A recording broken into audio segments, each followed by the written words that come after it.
नमस्कार। आज के इस विशेष विश्लेषण में हम एक ऐसे ब्लूप्रिंट पर बात करने वाले हैं जो सच में किसी का भी जीवन बदल सकता है।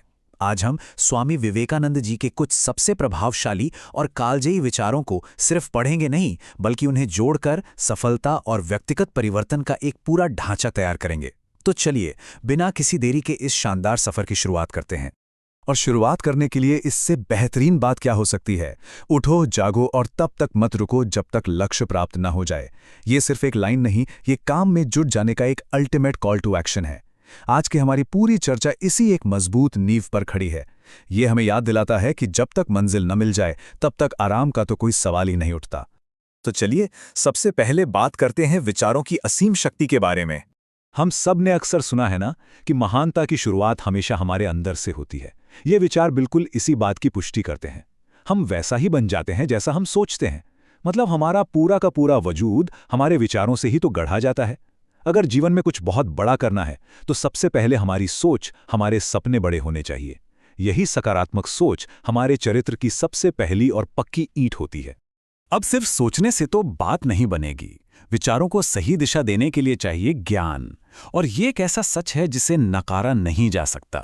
दुनिया की बाकी तमाम चीजें, पैसा, शोहरत, सब एक दिन खत्म हो सकता है, लेकिन जो सच्चा ज्ञान हम हासिल करते हैं ना, वही असल खजाना है। ये वो संपत्ति है जो हमेशा हमारे साथ रहती है और हर मुश्किल में हमारा रास्ता रोशन करती है।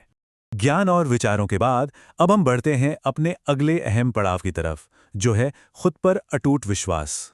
अगर हम सफलता की पहली सीढ़ी की बात करें तो वो सिर्फ और सिर्फ आत्मविश्वास है। ये मानकर चलना बहुत जरूरी है कि महान काम करने की ताकत हमारे अंदर पहले से मौजूद है, बस उसे पहचानने की देर है। और मजे की बात देखिए, दुनिया भी उसी इंसान की बात ध्यान से सुनती है जो पूरे आत्मविश्वास के साथ खड़ा होता है। तो ये कभी नहीं सोचना चाहिए कि हम अकेले हैं। हमारी असली ताकत हमेशा हमारे ही भीतर होती है। तो यहाँ समझने वाली सबसे बड़ी बात यह है कि हम बाहरी दुनिया को तब तक नहीं जीत सकते जब तक कि हम खुद पर 100% विश्वास ना कर लें। सीधी सी बात है, अंदर की जीत ही बाहर की जीत का इकलौता रास्ता है। और जब हम इस रास्ते पर आगे बढ़ते हैं तो यकीनन हमें डर और संघर्ष का सामना तो करना ही पड़ता है। इन बातों में एक बहुत ही गहरा विरोधाभास या कंट्रास्ट है। यहाँ साफ तौर पर बताया गया है कि शक्ति ही जीवन है और निर्बलता मृत्यु। मतलब खुद को कमजोर समझना किसी पाप से कम नहीं है। जीवन की हर चुनौती के सामने मानसिक और आत्मिक रूप से डटकर खड़े रहना, मजबूत बने रहना ही असल में जीवित रहने की निशानी है। जरा सोचिए, क्या आज पूरे दिन में हमारे सामने कोई बड़ी मुश्किल या चुनौती आई? अगर जवाब नहीं है तो ये दर्शन हमें एक बहुत ही चौंकाने वाली सच्चाई बताता है। अगर दिन में कोई समस्या ना आए तो समझ लीजिए कि हम गलत रास्ते पर चल रहे हैं। बिना संघर्ष के दिन का मतलब शांति नहीं है, बल्कि इसका मतलब है कि हमारा विकास रुक गया है। इन सभी बातों को अगर हम एक साथ जोड़कर देखें तो ये एकदम साफ हो जाता है कि डर महज एक भ्रम है। असंभव नाम की कोई चीज नहीं होती। ये सिर्फ एक डरपोक मानसिकता का बहाना है। जो शुरुआती कठिनाइयां या हार हमें मिलती हैं, वो कोई अंत नहीं है, बल्कि ये तो वो ट्रेनिंग ग्राउंड हैं जहां हम मजबूत बनते हैं। असली जीत इसी में है कि हम अपनी कमजोरियों को पहचानें और उन्हें ही अपनी सबसे बड़ी ताकत बना लें। डर को पीछे छोड़ने के बाद अब बात करते हैं सफलता और हमारे निरंतर प्रयास की। चलिए देखते हैं कि ये सब एक साथ कैसे जुड़ता है। ये कोई आम मोटिवेशनल ज्ञान नहीं है, बल्कि कुछ भी हासिल करने का एक सटीक 3 स्टेप वाला फॉर्मूला है। पहला, एक विचार चुनना। दूसरा, उस विचार को अपनी जिंदगी का हर एक पल बना लेना। और तीसरा, उस लक्ष्य के लिए अपनी पूरी जी जान लगा देना। सच मानिए, चरम एकाग्रता और बड़ी सफलता का यही एकमात्र रहस्य है। और ये सभी बातें ये साबित करती हैं कि सफलता कभी भी किस्मत या किसी संयोग से नहीं मिलती।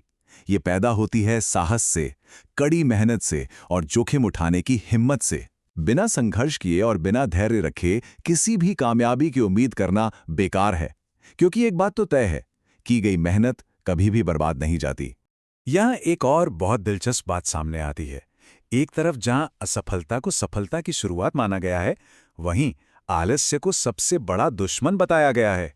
फेल होना बिल्कुल ठीक है, क्योंकि वो हमें कुछ नया सिखाता है और आगे बढ़ाता है। लेकिन ये जो आलस्य है ना, ये इकलौती ऐसी रुकावट है जो हमारे सफर को पूरी तरह से ठप कर सकती है। इन सब चीजों के बाद अब हम पहुंचते हैं जीवन के सबसे ऊंचे लक्ष्य पर, सच्चा चरित्र और मानवता।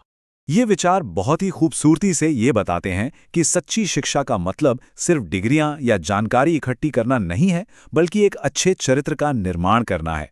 और ये चरित्र बनता है खुद की कमियों पर जीत हासिल करने और बड़े त्याग करने से।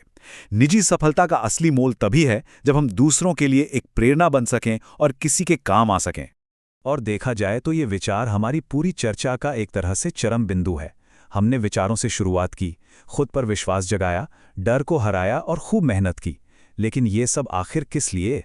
अंत में जीवन की असली सार्थकता सिर्फ और सिर्फ निस्वार्थ सेवा में ही है। सच ही कहा गया है, जो दूसरों के लिए जीता है असल में वही सच्चा इंसान है। तो इस तरह हमने देखा कि एक सही सोच से लेकर मानवता की सेवा तक का ये शानदार सफर कैसे तय होता है। और अंत में एक ऐसा सवाल जो हमें गहराई से सोचने पर मजबूर कर देता है। अगर हमारे विचार ही हमारी नियति तय करते हैं, तो आज हम अपना जीवन किस महान उद्देश्य के निर्माण में लगाने वाले हैं? इस पूरे ब्लूप्रिंट पर विचार कीजिए और खुद से पूछिए कि वो कौन सा एक विचार है जिसे जीवन का लक्ष्य बनाया जा सकता है। हमारे इस विश्लेषण में साथ बने रहने के लिए आपका बहुत बहुत धन्यवाद।